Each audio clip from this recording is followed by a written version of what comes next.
বাইকে ফেরি হয় হরেক মাল, কিন্তু কখনো কি শুনেছেন বাইকে করে ওষুধও ফেরি করে? আশা করি শোনেননি। শুনবেন কিভাবে?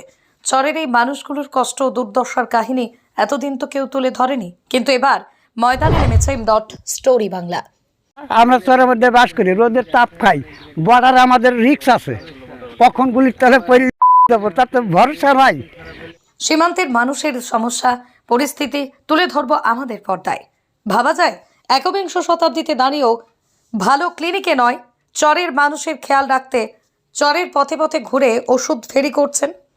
তবে শুধু ওষুধ ফেরি করেই ক্ষান্ত নন তিনি, সারা বছর যাবৎ চরের মানুষের চিকিৎসা পরিষেবা দেন। জলঙ্গির ফরাজিপাড়ার উদয়নগর চর কলোনিতে এমন দৃশ্য ধরা পড়লো আমাদের ক্যামেরায়। চাঁদিফাটা রোদ আর গরমে যখন নাভিশ্বাস অবস্থা মানুষের, সেই সময় দাঁড়িয়েও প্রখর রোদ উপেক্ষা করে ওষুধ নিয়ে ঘুরে বেড়াচ্ছেন ঘোষপাড়ার বাসিন্দারা। ফরিদ রহমান তার উপরে এক প্রকার নির্ভর চরের মানুষের শরীর স্বাস্থ্য। প্যারাসিটামল থেকে শুরু করে মাথা যন্ত্রণার ওষুধ সবকিছুই মেলে তার কাছে।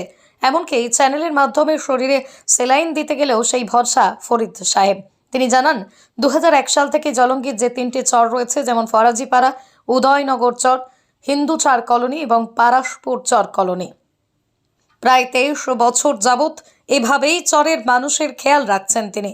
জানা যায় এই 3টি চর গড়ে ওঠে 20 থেকে 25 বছর আগে, আর সেই 3টি চরেই মোট ভোটারের সংখ্যা প্রায় 2000-এর কাছে। তবুও নেই কোনো ডাক্তারি পরিষেবা অথবা হাসপাতাল, নেই কোনো রাস্তাঘাট, স্কুল থাকলেও পড়াশোনা হয় না বললেই চলে।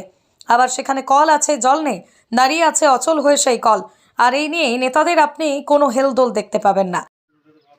আমরা অতি কষ্টের মধ্যে আছি, আমাদের কষ্ট কেউ দেখার আপনাদের মতো এখানে নেই। কি স্বাস্থ্যকেন্দ্র রয়েছে? স্বাস্থ্যকেন্দ্র আছে, আচ্ছা, স্বাস্থ্যকেন্দ্রে তো কোনো লোক নেই, আচ্ছা, কোনো ডাক্তার নেই? কোনো ডাক্তার নেই। রাস্তাঘাট একটু বৃষ্টি এলে ধরেন বাড়ি থেকে কেউ বাড়াতে পারে না, রাস্তাঘাটে জল জমি থাকে সমস্যা, বিরাটই সমস্যা রাস্তাঘাটে। হাসপাতাল আছে এখানে? হাসপাতাল আছে, আজ থেকে কিছু না হলে বোধহয় 10 বছর 15 বছর আগে করে গেছে।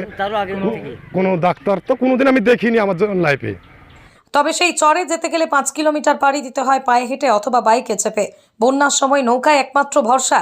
কিছু কিছু সময় বিএসএফদের জানানো হলেও তাদের তৎপরতায় তড়িঘড়ি হাসপাতালে নিয়ে যাওয়া হয় বলেও জানা যায়। তবে এইসব পরিস্থিতির মাঝেই চর বাসিন্দাদের চিকিৎসা পরিষেবা দিয়ে আসছে ফরিদ রহমান। তবে সকলের দাবি যদি হয় এখানে একটা স্বাস্থ্য পরিষেবার ব্যবস্থা। জলঙ্গি থেকে মধু মণ্ডলের রিপোর্ট, স্টোরি বাংলা। শুধু খবর নয়, সবার কথা সবার কাছে। বছর থেকে ডাক্তারি করছেন? আমার এখানে 23 বছর প্লাস, মানে 24 বছর চলছে আর কি এখানে ডাক্তারের বয়স।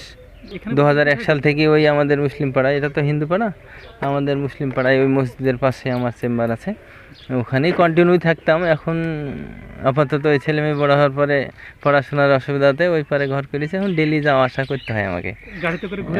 গাড়িতে, হ্যাঁ, মোটরসাইকেলে আসি, এসে হয়তো চেম্বারে বসি, কেউ প্রয়োজন হলে ফোন করে তাদের বাড়িতে যাই, সেখানে ট্রিটমেন্ট করার পরে আবার ঘরে বসি। হাসপাতাল নেই এখানে? হাসপাতাল নাই, এই আমি যাই হোক এইভাবেই, হ্যাঁ, পরিষেবা দিই।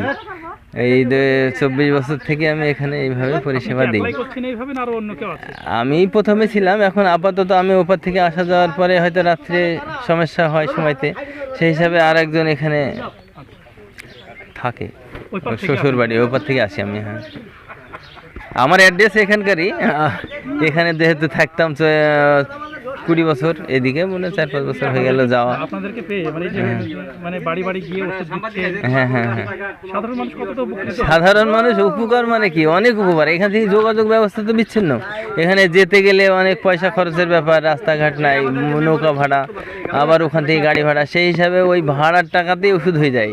হ্যাঁ, ট্রিটমেন্টটা যাই হোক অল্পতেই সুলভে হয়, এখানে যোগাযোগ বিচ্ছিন্ন না, সেই হিসাবে মানুষের সুবিধা হয়। তো হ্যাঁ, আমাদের তো মমতা সরকার তো নাম দিয়েছে আমাদের এই সেই হেলথ প্রোভাইডার। এখন যাই হোক, আমার 24 বছর। হ্যাঁ, 24 বছরই চরেই।